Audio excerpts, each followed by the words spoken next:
It is the Victory Tuesday edition of the Pack-A-Day podcast. Welcome in. I'm Andy Herman. I am jacked up. It is 1:38 in the morning. I just finished up my recap article for Packer Report. Go check it out. Cheap plug.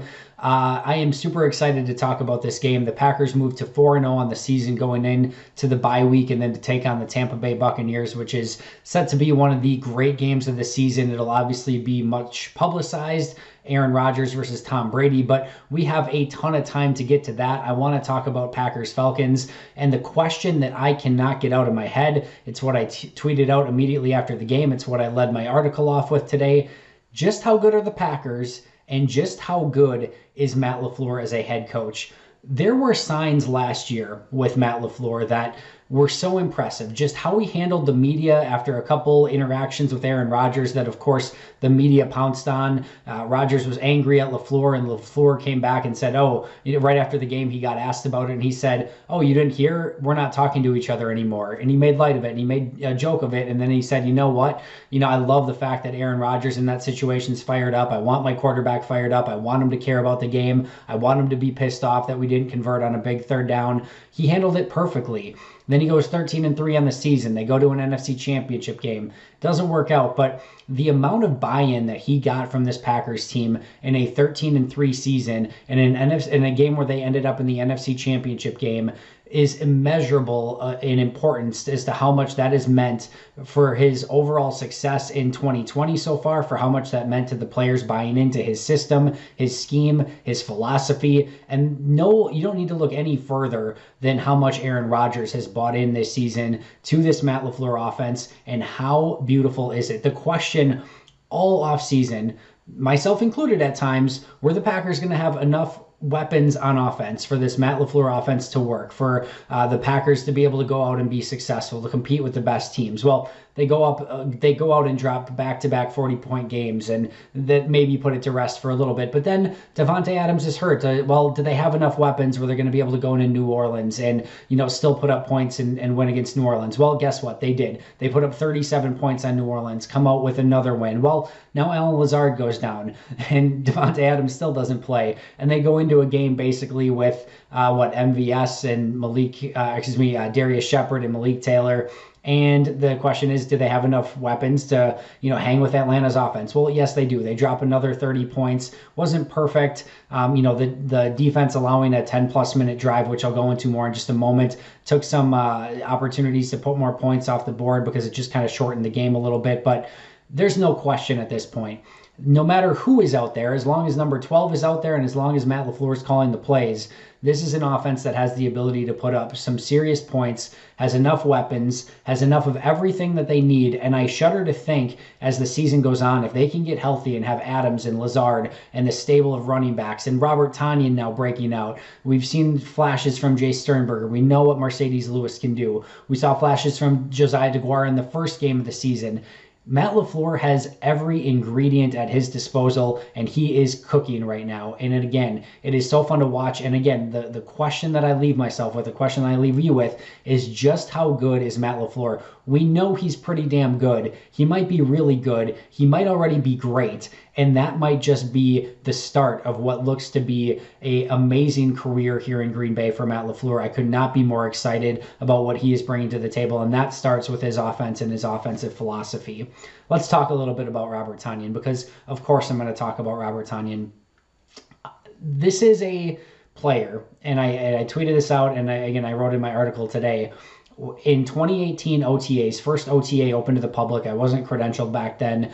It was Jimmy Graham and Mercedes Lewis Day. They had just picked both up as free agents, and it was our first opportunity to get a glance at how this offense, this Mike McCarthy offense at the time, was going to look with Mercedes Lewis and Jimmy Graham. And you could tell Aaron Rodgers was excited. He was throwing a ton of passes on this day, specifically to Lewis and Graham, kind of testing them out. And we kind of got to see a little bit of what they were capable of, but it wasn't those two that caught my eye that day. It was a pass later in the day. It was a little throw over the middle. It was a seam route from Brett Hundley to who I thought at the time was Jimmy Graham, but it was actually Robert Tonyan. At the time when I saw it, I'm like, wow, Jimmy Graham's having a nice day. He just caught a really nice seam pass, exploded up the field. That's exactly what this offense needs. except it wasn't Jimmy Graham, it was Robert Tonyan. And I tweeted out right after that, and that was kind of the initial Robert Tonyan, I guess, thought of him, potentially being a player that could help this Green Bay team. And that's where everything kind of started with me kind of reporting things on Robert Tonyan. And everything grew from there. And then he had the big play against Seattle later that season, and then kind of had an off 2019. And up to this point, and you've heard me say this in the past, I thought it was that he put on too much weight. I thought they needed more of a blocking tight end. They had Lewis, but they didn't really have anyone else that could block. Jimmy Graham couldn't block. Jay Sternberger wasn't there yet.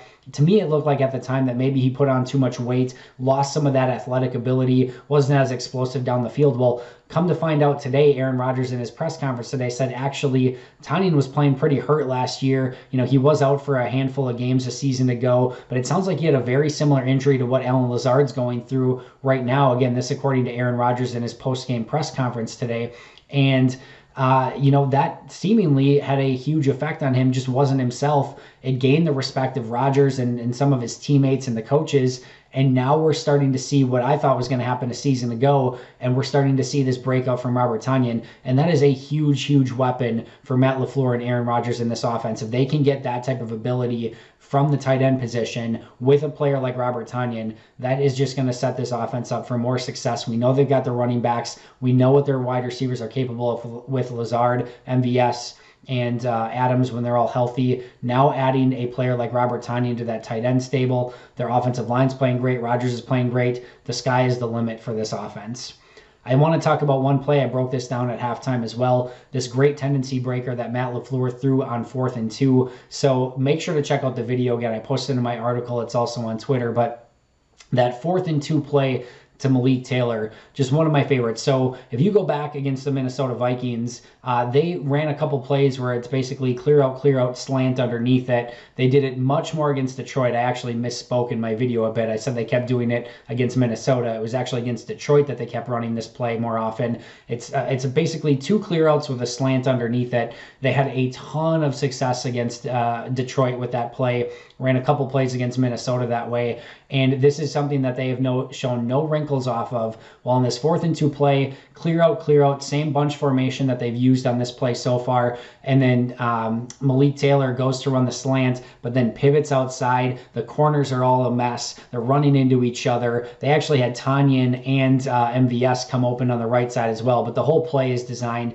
to be this great tendency breaker to Malik Taylor. He's wide open in the flat, pitch and catch, goes for 20 yards, sets up a huge touchdown. Green Bay goes ahead double digits and really ahead for good on that drive. And it was just a phenomenal play call. And when you hear about Matt LaFleur talking about building concepts on top of concepts, the illusion of complexity, or when you hear about scheming open wide receivers, that's exactly what that is. Show on film the same play over and over and over and show success with it. That's a key part too. You have to have success with it. If you're not doing anything with it, you're not going to be able to run it over and over. But show success with it over and over. And now in a key moment of the game, when the team's expecting you to run that play, they're all excited. They've seen it on tape. They're jumping that route. Throw them something different. Wide open, 20-yard play, huge play, great first catch from Malik Taylor, getting his first catch on Monday Night Football. He tweeted something about it after. Just one of those really cool moments. Last but not least, the defense. Better game today. Zadarius Smith, 3 sacks, was phenomenal. They held the Falcons offense to 16 points. Couple misses by Matt Ryan in their offense. And then, of course, Calvin Ridley didn't look 100%. Julio certainly did not come back out after halftime, but still like the effort for this defense. And I tweeted out that 20-play drive that they held to a field goal. I basically tweeted out and said, this is Mike Pettine's philosophy in a nutshell. He wants you to have to go 100 yards or as long as possible, 19, 20 plays. Try not screwing up for a 20-play period of time. And then if you can't, or at least if you're not giving up big plays, then the goal is to hold them to a field goal. I know that's not ideal. You would ideally like to get them off the field sooner, especially when they're down at their 1-yard line. But that felt like a major moment in that game where the Falcons go 20 plays, 95 yards, and they're still limited to 3 points. Those were the only 3 points that Green Bay allowed in the first half. That was a win for the defense, even though they gave up a ton of yards, were on the field for over 10 minutes on that drive.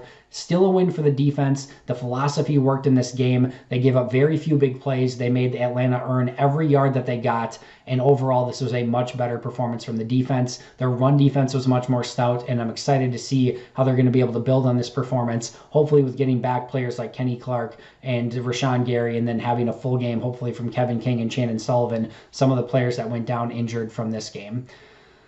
Oh, that does it for me. What a game. What a night. I hope you enjoyed the Packers moving to 4-0. I hope you enjoyed this episode of the podcast. Make sure to check out the long form edition wherever you get your favorite podcasts. I'm going to go get some sleep. Thanks for following along. I appreciate all the likes and the comments that you've given me so far. If you haven't had a chance yet, make sure to subscribe. And as always, go Pack Go.